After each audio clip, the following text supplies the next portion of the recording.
Hi guys, आज का जो हमारा टॉपिक है वो एमएस एक्सेल के हवाले से है, जिसमें हम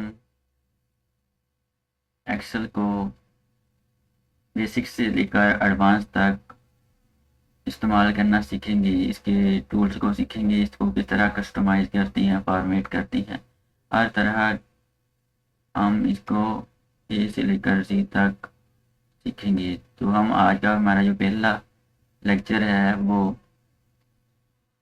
एक्सेल के इंटरफेस के हवाले से है, जिसमें हम आपको इसके बेसिक जो हमें इसका डिस्प्ले शो हो रहा है इसके मतलब बताएंगे। तो सबसे पहले हमें ऊपर जो दिखाई दे रहा है, यहाँ पर हमारा लेक्चर 1 एमएस एक्सेल लिखा हुआ है। इसको हम टाइटल बार बोलते हैं। टाइटल का काम होता है, हमें बताता है कि हमारी कौन सी फाइल ओपन है। इसके बाद इधर हमें 3 ऑप्शन दिखाई दे रहे हैं। ये क्लोज करने के लिए, रिस्टोर डाउन करने के लिए और इसको मिनिमाइज करने के लिए हम यूज़ करते हैं। इसके साथ इधर हमें ऑप्शन दिए गए हैं, ये भी इसी तरह स्टोर, क्लोज, मिनिमाइज का ऑप्शन है। और अगर हम अपनी फाइल में कुछ डाटा स्टोर करते हैं, इंटर करते हैं, तो उसको सेव करने के लिए यहाँ से हम सेव का यूज़ कर सकते हैं। सेव के लिए कंट्रोल एस का यूज़ करते हैं। साथ साथ हमने इसकी शॉर्टकट कीज़ को भी याद रखना है। इसके बाद अनडू और रीडू है, क्योंकि मैंने अभी फाइल ओपन की है तो कोई फर्क नहीं किया, इसलिए हमें ये शो नहीं दिखाई दे रहा। तो यहाँ मैं कुछ लिख लेता हूँ। तो अब ये हमें रेडी दिखाई दे रहा है। तो अनडू का क्या काम है, जो काम मैंने लास्ट सेशन में किया है उसको अनडू करने के लिए, ख़त्म करने के लिए करता है। रीडू का काम है, जो चीज़ मैंने अनडू की है उसको दोबारा लाने के लिए रीडू करते हैं हम। इसके साथ ही नीचे एरो है, इसमें मज़ीद ऑप्शन दिए गए हैं। जिस तरह यहाँ पर ये टूल्स शो दिखाई दे रहे हैं, इसी तरह इनमें से कोई अपनी ज़रूरत के मुताबिक जो आपको ज़्यादा से ज़्यादा आम रूटीन में ज़रूरत होती है, उनको आप इनेबल कर सकते हैं।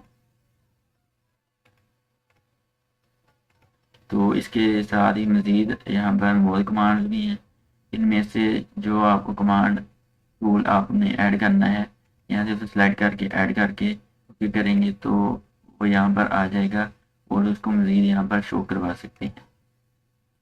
इसके साथ नीचे हमें ये टैब्स दिखाई दे रहे हैं, इनको हम रिबन टैब्स बोलते हैं। इनके थ्रू हम अपनी रिबन को कस्टमाइज करते हैं। रिबन ये जो दिखाई दे रहा है एरिया, इसको हम रिबन बोलते हैं, जिसमें हम टूल्स का इस्तेमाल करते हैं अपने वर्क के दौरान। इसके साथ ही नीचे हमें एक बॉक्स दिखाई दे रहा है, इसको हम नेम बॉक्स बोलते हैं। जिस सेल पर हम क्लिक करेंगे तो वो उसी सेल का हमें नाम दिखाई देगा। आप इसको चाहें तो मैनुअली इसका नाम चेंज कर सकते हैं।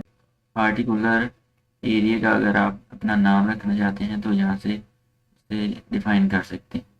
इसके साथ ही ये फार्मूला बार है, यहाँ से हम इसको एक्सपेंड भी कर सकते हैं। जब आप फार्मूला नीचे लिखते हैं तो बाज़ का हमें वो फार्मूला शो नहीं दिखाई दे रहा होता जगह कम होने की वजह से, तो आप यहाँ से अपना एक्सेल को फार्मूला को एडिट कर सकते हैं। इसके साथ ये ABC में और ये वर्ड्स गिनतीज में हमें दिखाई दे रहा है, इसको हम हेडिंग्स बोलते हैं, जिसके थ्रू हमें पता चलता है कि हमारा कर्सर कौन से कॉलम में और कौन सी रो में है। इस तरह ये जो दिखाई दे रहा है इसको हम कॉलम भी बोलते हैं और इस तरह इसको रो बोलते हैं। और रो और कॉलम के मैच होने से एक सेल बनता है जिस पर हम अपना डाटा इंटर करते हैं। इसके साथ नीचे हमें ये शीट्स दिखाई दे रही हैं, इसको हम शीट बोलते हैं। यहाँ पर बताना ज़रूरी है कि वर्कबुक और वर्कशीट में क्या फ़र्क है। ये जो पूरी की पूरी फाइल हमने ओपन की हुई है इसको हम सिंगल वर्कबुक बोलते हैं, और इसमें जितनी भी शीट्स होंगी एक से बढ़कर एक का, इनको हम वर्कशीट्स बोलते हैं। और ये जो एरिया है इसको वर्क एरिया बोलते हैं। इसके साथ ही ये जो दिखाई दे रहा है आपको स्क्रॉल बार, आप इसको यहाँ से कम ज़्यादा भी कर सकते हैं पकड़कर। तो अगर left to right, right to left आपने स्क्रॉल करना है अपने वर्कशीट को। तो इसको हम हॉरिजॉन्टल स्क्रॉल बार के थ्रू स्क्रॉल कर सकते हैं। इसी तरह वर्टिकल स्क्रॉल बार है, टॉप टू बॉटम, नीचे या ऊपर को आपने स्क्रॉल करना है, तो इसका यूज़ आप कर सकते हैं। इसी तरह नीचे एक ऑप्शन दे रहा है रेडी, यहाँ पर दिखाई दे रहा है, इसको हम स्टेटस बार बोलते हैं। अगर आप कोई काम परफॉर्म कर रहे हैं, इसको मैं ड्रैग करता हूँ यहाँ से पकड़ कर, तो जो नीचे आप देख सकते हैं ये हमें स्टेटस दिखाई दे रहा है कि आप इसको मूव कर रहे हैं और किस तरह इसको आपने मूव करना है। तो इस तरह आप स्टेटस बार का यूज़ करके काम कर सकते हैं। इसी तरह यहाँ पर ये पेज लेआउट्स दिए गए हैं, इनके थ्रू आप अपने पेज लेआउट को डिफाइन कर सकते हैं, किस तरह आपने अपने पेज लेआउट को देखना है। इसके साथ ही आप अपने पेज का zoom in zoom out manually करना चाहते हैं तो यहाँ से कर सकते हैं आप।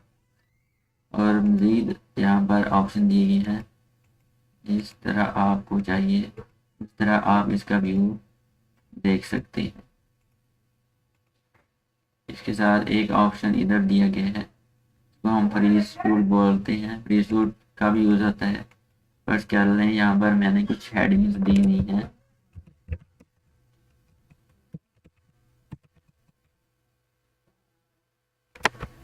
तो ये देखिए, ये मेरी कुछ हेडिंग्स हैं।